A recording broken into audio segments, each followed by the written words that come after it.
வணக்கம். என்னுடைய பேர் முனியசாமி. நான் சென்னையில் வரி ஆலோசகராக கடந்த 18 வருஷமாக இதில் இந்த சர்வீஸில் இருக்கேன். GST, income tax, ESI, PF போன்ற இந்த சட்ட விஷயங்களை நான் தொடர்ச்சியாக பல நிறுவனங்களுக்கு சேவை செஞ்சுட்டு இருக்கேன். தொடர்பு கொள்ள வேண்டியவங்க கீழே என்னுடைய எண், பேர் எல்லாம் இருக்குது. அதன் மூலமாக என்னை தொடர்பு கொள்ளலாம். இப்போ இஎஸ்ஐ குறித்த பொதுமக்களுக்கு எழக்கூடிய அடிப்படை கேள்விகள், சந்தேகங்களுக்கு நான் அதில் பதில் அளிக்கிறேன். இஎஸ்ஐனா என்ன? இஎஸ்ஐன்றது தொழிலாளர்கள் மற்றும் அவருடைய குடும்பத்திற்கு மருத்துவம், நோய்வாய்ப்பட்ட காலத்திற்கான உதவி, அதே மாதிரி மகப்பேறு உதவி, விபத்து உதவி போன்ற பல அம்சங்களை வழங்கக்கூடிய ஒரு சமூக பாதுகாப்பு திட்டமாகும். யாருக்கெல்லாம் இஎஸ்ஐ பொருந்தும் அப்படின்னா, எந்த ஊழியர்கள் இஎஸ்ஐயில் சேரலாம் அப்படின்னா, ஒரு நிறுவனத்தில் இஎஸ்ஐயில் ஒரு 10 பேர் வேலை செஞ்சாலே அந்த நிறுவனம் அந்த இஎஸ்ஐ பதிவு செய்யணும். அப்போ அந்த 10 பேருக்கு வேலை செய்யக்கூடிய நிறுவனங்கள், பதிவு செய்யப்பட்ட நிறுவனங்களில் வேலை செய்யக்கூடிய எல்லா தொழிலாளர்களுக்கும் இந்த இஎஸ்ஐ பொருந்தும். இதனுடைய சம்பளம் லிமிட் என்ன அப்படின்னா, 21,000 வரைக்கும் இந்த மாத சம்பளம் வாங்குறவங்களுக்கு இந்த திட்டத்தை பொருந்தும். இதில் ஒரே ஒரு கூடுதல் இது என்னென்னா, 25,000 வரைக்கும் சம்பளம் வாங்கக்கூடிய மாற்றுத்திறனாளிகளுக்கு இந்த இஎஸ்ஐ பொருந்தும். அப்போ அதோட கூட வாங்குறவங்களுக்கு இந்த திட்டத்தில் பொருந்தாது. அவங்க இந்த திட்டத்தை விட்டு வெளியே போயிடுவாங்க. அதாவது இஎஸ்ஐயில் திருத்த முடியுமா? ஒரு தடவை நீங்கள் பேரை கொடுக்குறீங்க, பேச்சான் கார்டு கொடுத்துட்றாங்க, அதாவது அந்த அடையாள அட்டை கொடுத்துட்றாங்க. அதில் திருத்த முடியுமானா திருத்தலாம். இப்போ ஒரு குழந்தை பிறக்குதுன்னா அதை இணைக்கலாம். உங்களுக்கு கல்யாணம் ஆயிடுச்சா இணைக்கலாம். அதே மாதிரி தொடக்கத்திலேயே நீங்கள் ஒரு தொழிலாளி கொடுக்கும்போது உங்கள் வீட்டில் உள்ள எல்லா விவரங்களையும் கொடுப்பது நல்லது. ஒருவேளை நீங்கள் அப்போதைக்கு உங்களையும் உங்களுடைய ஒய்ஃபையும் இணைச்சிட்டிங்கன்னா, அதுக்கப்புறம் அம்மா அப்பா இணைக்கிறதுக்கு இப்போ 2 சான்றுகள் கேட்குறாங்க. அதனால் நீங்கள் அதில் கவனமாக தொடக்கத்திலேயே நிறுவனங்கள் கேட்கும்போது எல்லா விவரங்களையும் கொடுக்கறது ரொம்ப முக்கியமானது. சரி, மொபைல் எண் தொலைச்சிட்டேன், அதில் என்னுடைய நம்பர் மாற்றணும்னா அதையும் மாற்றலாம். அதற்குரிய தன்மை இதற்குரிய நிறுவனத்தில் கொடுத்தீங்கன்னா அதற்குரிய தன்மைகளோடு மாற்ற முடியும். அதுமாதிரி திருமணத்துக்கு பிறகு மனைவியை சேர்க்க முடியுமா அப்படின்னு கேட்பாங்க. சேர்க்கலாம். அதுக்கு நீங்கள் சேர்க்கும்போது அது அதாவது மேரேஜ் சர்டிஃபிகேட்டு கொடுப்பாங்கள்ல, அதை வச்சு நீங்கள் இணைக்கலாம். சரி, இப்போ ஒரு தொழிலாளி ஒரு மாநிலத்திலேருந்து இன்னொரு மாநிலத்துக்கு போகிறாங்க. அப்போ இஎஸ்ஐ எண் மாறுமா அப்படின்னு கேட்டால் அடிப்படையில் மாறாது. அதாவது இந்த திட்டம் இஎஸ்ஐ என்பது ஒரு கார்ப்பரேஷன். அது மத்திய அரசு கண்காணிப்பில் இயங்கக்கூடிய ஒரு நிறுவனம். அது இந்தியா முழுக்க இருக்கக்கூடியது. அதனால் நீங்கள் தமிழ்நாடு, அதுக்கப்புறம் நீங்கள் கர்நாடகா போகிறீங்க அல்லது மத்திய பிரதேசம் போகிறீங்க, எங்கே போனாலும் அதே எண் தான் கொடுக்கணும். அது ரொம்ப முக்கியமானது. அப்போ தான் உங்களுக்கு கிடைக்கக்கூடிய பெனிஃபிட் இது தொடர்ச்சியாக கிடைக்கும். இன்னொன்று இப்போ நீட்டு இந்த மாதிரி தொடர்ச்சியாக எக்ஸாம் நடத்தப்படுது. இஎஸ்ஐ மருத்துவமனைகள் இஎஸ்ஐ இயக்குது ஆச்சுங்களா. இந்தியா முழுக்க இஎஸ்ஐ மருத்துவமனைகள் இயங்குது. அதில் கல்லூரிகளும் இயக்குறாங்க. அந்த கல்லூரிகளில் மருத்துவர்களுக்கான இடஒதுக்கீடு நீங்கள் இந்த திட்டத்தில் இருக்கக்கூடிய தொழிலாளர்களுக்கு இருக்குது. அதுக்கு ஒரு கோட்டா இருக்குது. அதனால் இந்த திட்டத்தை தொழிலாளர்கள் நல்லா தெரிஞ்சுக்கணும். தொழிலாளர்கள் தங்களுடைய குழந்தைகளை இந்த இஎஸ்ஐ நீங்கள் இஎஸ்ஐ பதிஞ்சு வச்சிருக்கிறதுனால இதன் வழியாக இந்த கோட்டாவை பயன்படுத்த முடியும். இந்த செய்தி பலருக்கும் தெரியறதில்லை. அதனால் இந்த செய்தியை உங்களுக்கு தெரிந்த தொழிலாளர்களுக்கு இதை தொடர்ச்சியாக சொல்லுங்கள்.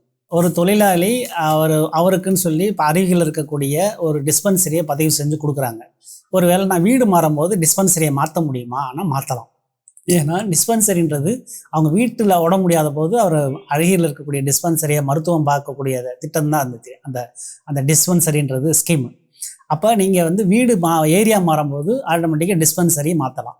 இப்போ முன்னாடியெல்லாம் நீங்கள் எளிதாக மாற்ற முடியும். இப்போ டிஸ்பென்சரி ஏன் மாற்றுறீங்கன்னு கேட்குறாங்க. அதனால் முகவரியை சரியாக மாற்றிக்கொண்டு டிஸ்பென்சரியை நீங்கள் மாற்றலாம். இது ஒன்று. மற்றபடி மருத்துவமனைகள் இப்போ சென்னையில் இருக்குது, அயனாவரத்தில் இருக்குது, கேகே நகரில் இருக்குது. நான் எங்கே வேணாலும் போகலாமா? அது ஏதாவது நான் அயனாவரம் தான் போகணுமா, இல்லை கேகே நகர் தான் போகணுமா? நீங்கள் எங்கே வேணாலும் உங்களுக்கு இஎஸ்ஐ எண் இருந்து அந்த கார்டு வச்சுருந்தீங்க அப்படின்னா, உங்களுக்கு தொடர்ச்சியாக நீங்கள் பணம் கட்டிகிட்டு இருக்கீங்கன்னா நீங்கள் எந்த மருத்துவமனைக்கு வேணாலும் நீங்கள் போகலாம். இப்போ இது சென்னையில் இருக்கக்கூடிய அயனாவரத்தில் இருக்கக்கூடிய இஎஸ்ஐ மருத்துவமனையும் கேகே நகர் மருத்துவமனையும் 2 ஒன்றான்னு கேட்டால் அதில் ஒரே ஒரு வித்தியாசம் இருக்குது. அயனாவரம் மருத்துவமனையும் சகல வசதிகளோடு இருக்குது. அது தமிழக அரசு இயக்கக்கூடிய இஎஸ்ஐ மருத்துவமனை. இங்கே கேகே நகரில் இருக்கக்கூடியது மத்திய அரசனுடைய கண்காணிப்பில் அது இருக்குது. அது ஒரு அயனாவரம் மருத்துவமனையை விட ஒரு மாடல் இஎஸ்ஐ மருத்துவமனையாக இன்னும் கொஞ்சம் கூடுதல் நிதி வந்து கொடுக்கப்பட்டு ஒரு சிறப்பான மருத்துவமனையாக அங்கே இயங்குது. அதனால் வந்து அயனாவரத்தில் பார்க்கணுன்னாலும் பார்க்கலாம், நீங்கள் கேகே நகரில் போய் பார்க்கணுன்னாலும் பார்க்கலாம். இதுக்கு வந்து நீங்கள் இதை மாற்றணும் அப்படின்ற எந்த வித பிரச்சனையும் கிடையாது. ஓய்வு பெற்ற பிறகும் மருத்துவ வசதி கிடைக்குமா அப்படின்னு சில பேருக்கு சந்தேகம் வருது. அதாவது ஒரு தொழிலாளி பணியில் இருக்கும்போது அவருக்கு பணம் கட்டப்படுது, அவருக்கு மருத்துவ சிகிச்சைகள் மொத்த குடும்பத்துக்கும் கிடைக்கிது. சரி, ஓய்வு பெற்றதுக்கு அப்புறம் இஎஸ்ஐ வந்து தொழிலாளர்களை கைவிடுறதில்லை. அதுக்கு அவங்க என்ன செய்கிறாங்கன்னா, அந்த சம்மந்தப்பட்ட தொழிலாளி அவருடைய துணைவர், ஆணாக இருந்தால் அவருடைய துணைவியார், பெண்ணாக இருந்தால் அவங்களுடைய கணவர், 2 பேருக்கும் சேர்த்து ஒரு மாதம் 10 ரூபா, அதாவது வருஷத்துக்கு 120 ரூபா தொகையை பெற்றுக்கொண்டு அவர்களுக்கு தேவையான அடிப்படை வசதிகளை அவங்க செஞ்சு தராங்க. ஒரு வேளை இப்போ ஊனமுற்றவங்களுக்கு அந்த பெனிஃபிட் உண்டு. இதே மாதிரி 120 ரூபா செலுத்திட்டு அவங்களுக்கு தேவையான மருத்துவ சிகிச்சையை இஎஸ்ஐ கொடுக்குது. இது ஒரு அருமையான திட்டம். சிலப்போ இஎஸ்ஐயும் பிஎஃப் ஒன்றா அப்படின்னு சொல்லி சில கேள்விகள் சில பேர் சந்தேகம் கேட்குறாங்க. அதாவது பிஎஃப் என்பது அது ஒரு சேமிப்பு திட்டம். அதாவது ஒரு தொழிலாளி தன்னுடைய வாழ்நாளில் வேலை செய்கிறாங்க, அவருக்கு அந்த சமயத்தில் பின்னாடி வந்து 58 வயசுக்கு அப்புறம் ஓய்வு நிதி தேவைப்படும், அல்லது அவருடைய வாழ்வாதாரத்துக்கான தேவைப்படும். அப்படின்ற அடிப்படையில் கட்டாயமாக உருவாக்கப்பட்ட திட்டம் தான், மத்திய அரசால் உருவாக்கப்பட்ட திட்டம் தான் ப்ராவிடன்ட் ஃபண்ட் சொல்லக்கூடிய பிஎஃப். அது வந்து சேமிப்பு திட்டம். இது வந்து இஎஸ்ஐ என்பது மருத்துவ திட்டம். ஒரு தொழிலாளி வேலையில் இருக்கும் பொழுது, அடிபடும் பொழுது, அல்லது உடல்நல சரியில்லாத பொழுது அவர்களை பாதுகாப்பதற்கான திட்டம் தான் இந்த இஎஸ்ஐ திட்டம்.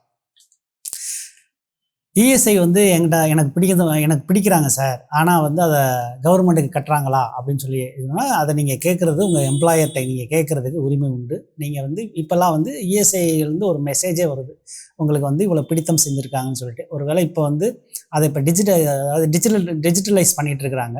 ஒருவேளை உங்களுக்கு மெசேஜ் வந்தால் அதுதான் உங்களுக்கு அத்தாச்சி. ஒருவேளை பணம் செலுத்தவில்லைன்னு உங்களுக்கு தெரிஞ்சிச்சுன்னா நீங்கள் எம்ப்ளாயரை கேட்குறதுக்கு உங்களுக்கு உரிமை உண்டு.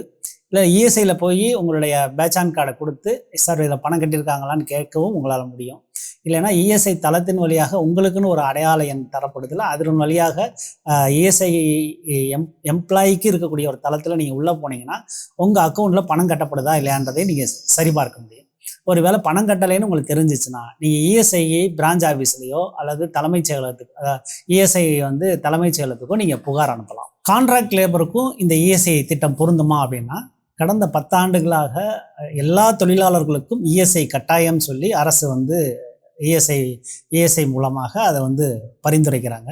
ஸோ நீங்கள் வந்து கட்டிட தொழிலாளர்கள் இருக்கட்டும், யாராக இருந்தாலும் நீங்கள் இஎஸ்ஐ கீழே நிறுவனத்துக்காக நீங்கள் வேலை செஞ்சீங்கன்னா, இஎஸ்ஐ பதிவு பெற்ற நிறுவனத்துக்கு கீழே நீங்கள் ஒரு தொழிலாளியாக உள்ளே போனீங்கன்னா உங்களுக்கு கண்டிப்பாக அதை நீங்கள் 2 நாள் வேலை செஞ்சாலும் சரி, 1 மாதம் வேலை செஞ்சாலும் சரி, எவ்வளோ நாள் வேலை செய்கிறீங்களோ உங்களுக்கு இந்த இஎஸ்ஐ திட்டத்தில் உங்களை சேர்க்கப்படணும். அதன் வழியாக உங்களுடைய பலன்கள் நீங்கள் கிடைக்கப்படணுன்றது முக்கியமானது. இஎஸ்ஐயில் இருந்தால் சிகிச்சை முழுவதும் இலவசமா அப்படின்னு சொல்லி ஒரு கேள்வி இருக்குது. இஎஸ்ஐ வந்து 2 விதமான மருத்துவ சிஸ்டம் இருக்குது. ஒன்று வந்து டிஸ்பென்சரி. இஎஸ்ஐ வைத்திருக்கக்கூடிய தொழிலாளர்கள் இப்போ வந்து நார்மலாக உங்கள் ஏரியாவில் வந்து ஒரு மருத்துவரை பார்ப்பீங்க, அவர் ஒரு மருந்து சீட்டு எழுதி தருவார். அதுக்கப்புறம் வெளியில் வந்து ஒரு மருந்து கடையில் வாங்கிட்டு வீட்டுக்கு வந்துடுவீங்க. இந்த சிஸ்டம் தான் இஎஸ்ஐயில் இருக்குது. உங்கள் வீட்டுக்கு பக்கத்தில் இருக்கக்கூடிய இஎஸ்ஐ மருத்துவமனையை நீங்கள் அணுகுனீங்கன்னா அங்கே வந்து 1 டாக்டரோ 2 டாக்டரோ இருப்பாங்க. அங்கே போய் நீங்கள் மருத்துவம் பார்க்கலாம். அதுக்கப்புறம் உள்ளேயே வந்து இஎஸ்ஐக்கான மருந்தகங்கள் உள்ள இருக்குது, அதாவது மெடிக்கல் ஷாப் உள்ளே இருக்குது. அங்கே போய் நீங்கள் மருந்து வாங்கிட்டு நீங்கள் வீட்டுக்கு போயிடலாம். இது தொழிலாளர்களுக்கு வசதியான நேரத்தில் காலை 7 to 10லையும் மாலை 4 to 7லையும் ஒவ்வொரு டிஸ்பென்சரி கொஞ்சம் டைம் வித்தியாசம். மற்றபடி இதுதான் ஒரு பொதுவான நேரம். அந்த நேரத்தில் நீங்கள் போய் ட்ரீட்மெண்ட் பார்த்துக்கலாம். ஒரு வேளை கூடுதலாக நீங்கள் டெஸ்ட் எடுக்கணும், இல்லை அறுவை சிகிச்சை பண்ணணும், இல்லை கண்ணுக்கு சிகிச்சை பண்ணணும் அப்படின்னா இஎஸ்ஐ மருத்துவமனைகள் செயல்படுது. நீங்கள் அந்த மருத்துவமனைகளில் போய் நீங்கள் எல்லா இதுவும் செய்யலாம். இன்னொரு திட்டம்ன்றது என்னென்னா, இஎஸ்ஐ டைஅப் ஹாஸ்பிட்டல்னு இருக்குது. அதாவது தமிழ்நாடு முழுக்க, இப்போ இந்த இஎஸ்ஐ என்பது இந்தியா முழுக்க உள்ள திட்டம். இப்போ இஎஸ்ஐ மருத்துவமனைகள், இஎஸ்ஐ வந்து சென்னைனா இல்லை எல்லா மாவட்டங்கள்லேயும் தனியார் மருத்துவமனைகளோட வந்து டைஅப் போட்டிருக்கிறாங்க. இப்போ எப்படின்னா, இஎஸ்ஐ எல்லா சிகிச்சையும் அந்த இஎஸ்ஐ மருத்துவமனையில் இல்லை. அப்போ இல்லாத சில மருத்துவ சிகிச்சைகளுக்கு அவர்களுக்கு ஒரு ஏற்பாடு என்னன்னா இந்த டையப் ஹாஸ்பிட்டல். இப்போ சென்னையில் வந்து கிட்டத்தட்ட நிறைய மருத்துவமனைகள், தனியார் மருத்துவமனைகளோட டையப் போட்டிருக்கிறாங்க. அந்த டையப் ஹாஸ்பிட்டலில் போய் தொழிலாளர்கள் போய் மருத்துவம் பார்க்கலாம். நான் உங்களுடைய இஎஸ்ஐ எண்ணை கொடுத்துட்டு வந்துட்டா போதும், நீங்கள் வேற எந்த பணமும் செலுத்த வேண்டியதில்லை. இது ரெண்டாவது கான்செப்ட். மூணாவது இது என்னன்னா, நாம் இஎஸ்ஐ மருத்துவமனையில் பார்க்கல, அல்லது இஎஸ்ஐ டையப் ஹாஸ்பிட்டலில் பார்க்காம வேறு மருத்துவமனைகளில் சிகிச்சை பார்க்கலாமான்னா பார்க்கலாம். அது அவசரத்துக்கு நீங்கள் பார்ப்பீங்க. இல்லை உங்களுக்கு தெரிஞ்ச மருத்துவராக இருக்கலாம், இல்லை வீட்டு பக்கத்தில் இருக்கக்கூடிய ஒரு அருகில் இருக்கக்கூடிய மருத்துவமனையாக இருக்கலாம். அங்கே நீங்கள் சிகிச்சை எடுத்துக்கிட்டிங்கன்னா அந்த சிகிச்சை எடுத்துக்கொண்ட பில்லெல்லாம் எடுத்து வச்சுக்கிட்டு நீங்கள் இஎஸ்ஐயை வந்து பிரான்ச் ஆஃபீஸு அல்லது அந்த டிஸ்பென்சரியை போய் அணுகுனீங்கன்னா உங்களுக்கு வழிகாட்டி அது ஒரு குறிப்பிட்ட காலத்தில் வந்து உங்களுக்கு அந்த பெனிஃபிட்ஸை வந்து அந்த பணத்தை வந்து திரும்ப கொடுப்பாங்க. இதில் என்னென்னா, கிளைமை பொறுத்த வரைக்கும் அதில் சில விதிமுறைகள் உண்டு. இப்போ ஒரு மருத்துவருக்கு வந்து அறுவை சிகிச்சை செஞ்ச மருத்துவருக்கு 5000 ரூபா ஃபீஸ் அப்படின்னா நாங்கள் 5000 கொடுக்க முடியாது, 2000 கொடுப்போம்னு சொல்லுவாங்க. மற்றபடி மருந்துக்கு எல்லாத்தையும் அப்படியே கொடுத்துருவாங்க. இதில் வந்து இப்போ யாரெல்லாம் பயன்பெற முடியும்? தொழிலாளர்களுக்கு மட்டும்தானா, இல்லை அவர்களோட அந்த குடும்பத்துக்கும் பலன் உண்டா அப்படின்னு கேட்டால், தொழிலாளர்கள் இந்த திட்டம்ன்றது மிக முக்கியமான திட்டம், மருத்துவ திட்டம்.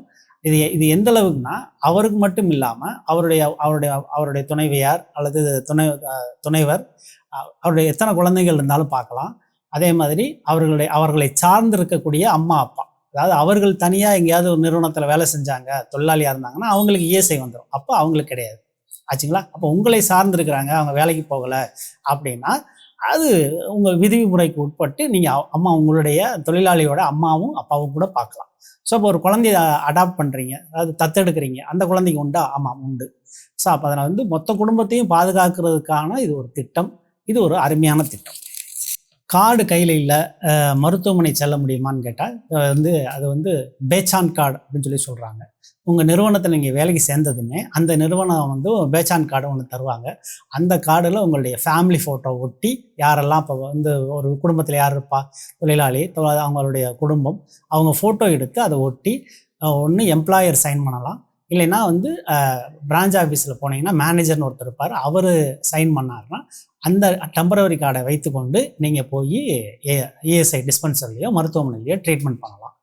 சரி, இப்போ வந்து அந்த கார்டு வந்து ஒரு கார்டு தானா, சரி என் குடும்பம் வந்து மதுரையில் இருக்குது இல்லை திருநெல்வேலியில் இருக்குது அப்படின்னா நம்ம என்ன செய்யலாம் அப்படின்னா, அந்த பேச்சான் கார்டை வந்து 2 நீங்கள் கார்டு வாங்கிக்கலாம். நீங்கள் சொன்னீங்கன்னா உங்கள் நிறுவனத்திட்டருந்து 2 கார்டு வாங்கி, ஒரு கார்டை நீங்களும் அந்த சம்மந்தப்பட்ட தொழிலாளியும் பயன்படுத்திக்கலாம். ஒரு கார்டை வந்து அவருடைய ஊருக்கு அனுப்பிச்சோம்னா அந்த தொழிலாளியோட குடும்பம், ஊரில் இருக்கக்கூடிய குடும்பம், அருகில் இருக்கக்கூடிய இஎஸ்ஐ மருத்துவமனைகளில் இவர் எப்படி மருத்துவம் பார்க்குறாரோ அதே மருத்துவம் அங்கேயும் பார்க்க முடியும். வேலை மாறினா புதிய இஎஸ்ஐ தொழிலாளர்களுக்கு புதுசாக எடுக்கணுமா அப்படின்னு கேட்டால், அதாவது இஎஸ்ஐ என்பது ஒரு முறை எடுக்கப்படுறது. அது தன்னுடைய வாழ்நாள் முழுக்க அந்த தொழிலாளி பயன்படுத்திக்கணும். அதை சம்மந்தப்பட்ட தொழிலாளி வந்து பாதுகாத்து வச்சுக்கணும். புதிய நிறுவனத்துக்கு போகும்போது அந்த எண்ணை கொடுக்கணும். ஒரு வேளை அவர் பாதுகாத்து வச்சது தொலைஞ்சிருச்சு, செல்லில் வச்சுருக்காரு தொலைஞ்சிருச்சு அப்படின்னா, ஏற்கனவே நான் சொன்னபடி 4 மெத்தடில் வந்து அவருடைய வந்து மொபைல் எண், பேங்க் அக்கௌண்ட்டு, ஆதார் எண், யுஏஎன், பிஎஃப்பில் தரக்கூடிய யுஏஎன் அக்கௌண்ட்டை வச்சு 4 எண் அடிப்படையில் இப்போ பிஎஃப் எம்ப்ளாயர் வந்து அதை வந்து இந்த 4 டீட்டெயிலில் ஏதாவது ஒன்று வச்சு அதை கண்டுபிடிச்சி அந்த பழைய எண்ணை பயன்படுத்தணும். இந்த பழைய எண் பயன்படுத்துறது ஏன் அவசியம் அப்படின்னா, அதாவது ஒரு தொழிலாளி எவ்வளவு அவருடைய சர்வீஸ் கூடுதோ அதற்கேற்றபடி அவருடைய பெனிஃபிட்ஸு கூடும். வேலைக்கு சேர்ந்த உடனே கூட அவர் மருத்துவ சிகிச்சை இப்போ அடிபடுது, இல்லை உடம்பு முடியலை, அதெல்லாம் அந்த ட்ரீட்மெண்ட்லாம் வந்து முதல் நாள்ல இருந்தே எடுத்துக்கலாம். ஆனால் வந்து கேஷ் பெனிஃபிட்னு சொல்லக்கூடிய பணபலன்கள் சொல்லக்கூடிய இதெல்லாம் வந்து ஒரு உடம்பு முடியல, அவர் 10 நாள் லீவ் எடுக்கிறாரு, இல்லை ஒரு டிபி வந்துருச்சு, ஒரு 3 மாதம் விடுமுறை அப்படின்னா, இந்த காலங்களுக்கெல்லாம் வந்து பணபலன்கள் கிடைக்கணும் அப்படின்னா அவருடைய சர்வீஸ் வந்து ரெக்கார்டு அதிகப்படுத்தினா தான் கிடைக்க முடியும். அதனால தான் இஎஸ்ஐ தொடர்ச்சியாக என்னென்னா, ஒரு எண் வந்து தொழிலாளிக்கு ஒதுக்கிட்டா அதை அவங்க லைஃப் லாங் பயன்படுத்தணும், அதை தொடர்ச்சியாக பயன்படுத்தணும்னு சொல்கிறாங்க. கூடுதலாக இப்போ நிறுவனங்கள் வந்து அவசரத்துக்கு அப்படி பண்ணுறாங்க, புதிய எண் உருவாக்குறதுக்கு இது பண்ணுறாங்க. அதை வந்து இப்போ இஎஸ்ஐ வந்து அதை கொஸ்டின் ரைஸ் பண்ணி நோட்டீஸ் வர அனுப்புது, ஏன் வந்து நீங்கள் டூப்ளிகேட் உருவாக்குறீங்கன்னு சொல்லிட்டு. அதனால் வந்து நிறுவனங்கள் இதில் கவனமாக, இஎஸ்ஐயும் மருத்துவ காப்பீடு ஒன்றா அப்படின்னு சொல்கிறாங்க. அப்படி இஎஸ்ஐன்றது இன்சூரன்ஸ் மட்டும் கிடையாது. தனியாரில் இருக்கக்கூடிய நிறுவனங்கள் வந்து அது லிமிட்டடாக மருத்துவம் இந்த மாதிரி விஷயங்கள் தான் இருக்குது.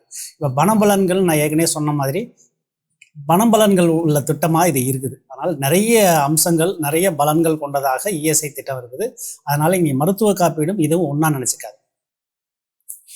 நோய்வாய்ப்பட்டால் சம்பளம் கிடைக்குமா அப்படின்னு கேட்டால் ஆம். அதாவது அதாவது ஒவ்வொரு தொழிலாளிக்கும் ஒரு இஎஸ்ஐன்னு கொடுக்குற மாதிரி அது வந்து அதுக்குன்னு ஒரு இஎஸ்ஐ ஒரு தளம் இருக்குது. அந்த தளத்தின் வழியாக வந்து உங்களுடைய இஎஸ்ஐ எண் வழியாக உள்ளே போனீங்கன்னா அதை பார்க்க முடியும். உங்களுடைய எவ்வளவு நீங்கள் சீனியாரிட்டி பிரகாரம் உங்களுக்கு என்னென்ன சிகிச்சை வந்து, அதாவது சூப்பர் ஸ்பெஷாலிட்டி வசதி கிடைக்குமா, அதே மாதிரி ஒரு பெண்ணாக இருக்கிறாங்க அவங்களுக்கு வந்து பிரசவத்துக்கு வந்து அந்த விடுமுறை கால இதெல்லாம் கிடைக்குமா அப்படின்னா அந்த எலிஜிபிலிட்டியை நீங்கள் செக் பண்ணிக்கணும். ஸோ அதை நீங்கள் பார்த்து இல்லைன்னா தவறுலாம் நீங்கள் புரிஞ்சுக்குவீங்க. ஆமாம், அது இருக்குது இது இருக்குதுன்னா அப்புறம் அங்கே போய் மருத்துவமனையில் இல்லைன்னு சொல்லுவாங்க. அதனால் அந்த தளத்தின் வழியாக போனீங்கன்னா உங்களுக்கு என்னென்ன வசதிகள் தரப்படும், பலன்கள் கிடைக்கும்ன்றதை அதை நீங்கள் தெளிவாக பார்த்துக்க முடியும். ஃபேக்ட்ரியில் அடிபட்டால் என்ன அப்படின்னா, அதாவது அது என்ன செய்யணும் அப்படின்னா, ஒரு தொழிலாளிக்கு அடிபடுது அப்படின்னா வேலை செய்யும் பொழுது, அதாவது அவருடைய கவரேஜை பொறுத்த வரைக்கும் அவர் வந்து ஒரு வீட்டிலிருந்து ஃபேக்ட்ரிக்கு வர்றாரு, ஃபேக்ட்ரியில் வேலை செய்கிறாரு, மாலை வேலை முடிஞ்சதுக்கப்புறம் அவர் வீட்டுக்கு போகிறார். இது வரைக்கும் கவரேஜ் உண்டு. அப்போ இதில் கவனமாக இருக்கும். இங்கேருந்து வீட்டிலேருந்து வீடு அட்ரஸ் மாறினீங்கன்னா அந்த வீட்டு அட்ரஸ் வந்து அப்டேட் பண்ணணும். அதேமாதிரி தொழிலாளி வந்து அடிபட்டுட்டால் 24 மணி நேரத்தில் நிறுவனம் வந்து இஎஸ்ஐ தளத்துக்கு வந்து நீங்கள் வந்து ரிப்போர்ட் பண்ணணும். ஒருவேளை தளத்தில் பிரச்சனை வைக்கிறதுனா நீங்கள் நேரடியாக பிரான்ச் ஆஃபீஸ்லேயே போய் பதிவு பண்ணணும். எவ்வளோ சீக்கிரம் வந்து நீங்கள் பதிவு செய்கிறதுன்றது ரொம்ப அவசியமானது. ஒருவேளை இம்மீடியட்டாக நீங்கள் வந்து பக்கத்தில் போய் ஒரு மருத்துவமனையில் ட்ரீட்மெண்ட் எடுத்தாலும் அதையும் அதில் பதிவு செய்யணும். அது ரொம்ப முக்கியமான செய்தி. இந்த பதிவு செய்கிறது, இப்போ ஒருத்தர் கண்ணில் அடிபடுது, அவர் வந்து கண்ணை வந்து சரி பார்த்துட்டு ஒரு 2-3 நாள் வேலைக்கு வந்துடுவார். ஆனால் அதில் வந்து உள்காயம் ஆகி ஒரு 4 மாதம் கழித்து பார்வையே போயிடக்கூடிய இதுவும் நடைபெறும். அதனால் என்ன செய்யணும், கண் சிகிச்சை இந்த மாதிரி விஷயங்களில் எல்லாத்தையும் நீங்கள் வந்து உடனுக்குடனடியாக இஎஸ்ஐ தளத்தில் வந்து ரிப்போர்ட் பண்ணுறது ரொம்ப அவசியமானது. ஒரு அவருக்கு வேலை செய்யும்போது கை போயிடுச்சு, கால் போயிடுச்சு, பாதி ஊனமாயிட்டார், அதாவது பார்சியலி பாதிக்கப்பட்டார்னா என்னென்னா அதற்கும் அதை நீங்கள் ரிப்போர்ட் பண்ணணும். அதற்குரிய பெனிஃபிட்ஸு, அதுக்குரிய பென்ஷன் எந்த அளவுக்கு அவருக்கு வந்து ஊனமாக இருக்கோ, எத்தனை சதவீதம் ஊனமாக இருக்கோ அதற்கு தகுந்த மாதிரி அவருக்கு பென்ஷன் மற்ற விஷயங்கள்லாம் உண்டு. ஊழியர் இறந்துட்டார்னா அவங்க குடும்பத்துக்கு பணபலன் உண்டா அப்படின்னா ஆம், உண்டு. ஒரு தொழிலாளி வேலையில் இருக்கும்போது இறந்துட்டார் அப்படின்னா அவங்க குடும்பத்துக்கு பென்ஷன் போன்ற உதவிகள் உண்டு. அதே மாதிரி இறந்துட்டாருன்னா 15,000 வரைக்கும் அவருடைய இறப்பு காரியங்களுக்கு, அந்த மற்ற சடங்குகளுக்கு செய்கிறதுக்கு அவருக்கு இது பணபலன் கொடுக்கப்படும். இதில் ரொம்ப முக்கியமானது வந்து இந்த அவர் இறந்துட்டாருன்றது இதை தான் முக்கியமானது. அதாவது இப்போ வந்து கான்ட்ராக்ட் எம்ப்ளாயிக்கு உண்டா அப்படின்ற கேள்வி வருது. அதாவது ஒரு தொழிலாளி அதே மாதிரி இன்னொன்று என்ன செய்கிறாங்கன்னா 1 மாதமோ 2 மாதமோ கழித்து தான் அவர் வந்து வேலையில் தொடர்கிறாரா இல்லையான்னு பார்த்துட்டு நிறுவனங்கள் வந்து அந்த தொழிலாளிக்கு இஎஸ்ஐயோ பிஎஃப்ஓ பிடிக்கிறாங்க. அதுவும் தப்பு. இஎஸ்ஐயும் பிஎஃப் என்ன வலியுறுத்துதுன்னா, வேலையை சேர்ந்த முதல் நாளிலிருந்தே அவருக்கு வந்து இஎஸ்ஐ பிஎஃப் பிடிக்கணும். அன்றைக்கு அவங்களுக்கு ஏதாவது ஆனால் கூட லைஃப் லாங் நாங்கள் பார்த்துக்குறோம், அவங்களுக்கு பென்ஷன் முதற்கொண்டு அவங்க குடும்பத்துக்கான பலவனங்களுக்கு ஏற்பாடு பண்ணுறது எங்களுடைய வேலை. அதனால் வந்து முதல் நாளே பதிவு செய்யுங்கன்றதை அவங்க வந்து வலியுறுத்துகிறாங்க. அதே மாதிரி இஎஸ்ஐயில் சேர்றதுக்கு எனக்கு விருப்பம் இல்லை அப்படின்னு சொல்லி ஒரு தொழிலாளி சொல்லலாமா அப்படின்னா சொல்லக்கூடாது. இது முக்கியமானது. அதாவது இஎஸ்ஐயை வந்து அறிமுகப்படுத்தும் போதே தொழிலாளிக்கு மருத்துவ உதவி இந்த மாதிரி விஷயங்கள்லாம் ரொம்ப அடிப்படையானதுன்றதுக்காகத்தான் இந்த திட்டமே ஒரு கட்டாயத்தின் அடிப்படையில் உருவாக்கப்பட்டது. அப்போது ஒரு நிறுவனம் 10 பேருக்கு என்னைக்கு வேலைக்கு செய்கிறாங்களோ அன்னையிலேருந்து அந்த கவரேஜ் எடுக்கணும். அப்போ நிறுவனம்ன்றது விருப்பம் சார்ந்தது. இஎஸ்ஐ எடுக்கலாமா வேண்டாமான்றது விருப்பம் சார்ந்தது அல்ல. ஒரு நிறுவனத்தில் எப்போ 10 பேர் வேலை செய்கிறாங்களோ அவங்க இஎஸ்ஐ எடுக்க வேண்டியது கட்டாயம். அதே மாதிரி ஒரு தொழிலாளி வேலைக்கு சேர்ந்துட்டாருன்னா அந்த தொழிலாளியை இஎஸ்ஐ திட்டத்தில் சேர்க்க வேண்டியது கட்டாயம். இல்லை எனக்கு சம்பளம் குறைவாக இருக்குது, நீங்கள் எனக்கு பிடிக்கிறது வேண்டாம் அப்படின்னு சொல்கிறதுக்கு வாய்ப்பு இல்லை. அந்த தொழிலாளிக்கு உரிய எல்லா அதில் உள்ள பலன்கள் இந்த மாதிரி விஷயங்கள் தெரியாமல் இருக்கிறனால தான் அவர் மறுக்கிறாரு. ஸோ நிறுவனமும் அதற்கு அனுமதிக்கக்கூடாது, அனுமதிப்பது இல்லை. பொதுவாக அனுமதிக்கிறது இல்லை. அதே மாதிரி இஎஸ்ஐ மருத்துவமனைகளை இயக்குறது யார் அப்படின்றது சில பேருக்கு ஒரு சந்தேகம் வருது. இஎஸ்ஐ மருத்துவமனையை பொறுத்த வரைக்கும் வந்து ஸ்டேட்டும் இயக்குது, சென்ட்ரலும் இயக்குது. இப்போ தமிழகத்தில் வந்து இஎஸ்ஐ மருத்துவமனைகள் 11 மருத்துவமனைகள் இருக்குது. இதில் வந்து 3 மருத்துவமனைகள் மத்திய அரசு இயக்குது, 8 மருத்துவமனைகளை வந்து தமிழக அரசு இயக்குது. இது போக தவிர இஎஸ்ஐயே தன்னை மருத்துவமனைகள் இயக்கிட்டு தான் இருக்குதுன்றது கூடுதல் தகவல். இஎஸ்ஐ குறித்த அதாவது தொழிலாளர்களுக்கு இஎஸ்ஐ குறித்து நிறைய சந்தேகங்கள் இருக்கிறது. அதனால் இப்போ நாம் பேசுனதெல்லாம் சில கேள்விகள், சில பதில்கள் தான். இது போக உங்களுக்கு நிறைய கேள்விகள் இருக்கலாம், சந்தேகங்களும் இருக்கலாம். அதனால் தயங்காமல் நாங்கள் கீழே என்னுடைய பெயர், என்னுடைய தொலைபேசி எண் கொடுத்துருக்கேன். தயங்காமல் எப்போ வேணாலும் கேளுங்கள். காலையில் ஒரு காலையிலேருந்து மாலைக்குள்ளே நீங்கள் எப்போ வேணாலும் கேள்விக்கு கேளுங்க. நாங்கள் பதில் சொல்கிறதுக்கு தயாராக இருக்கோம்.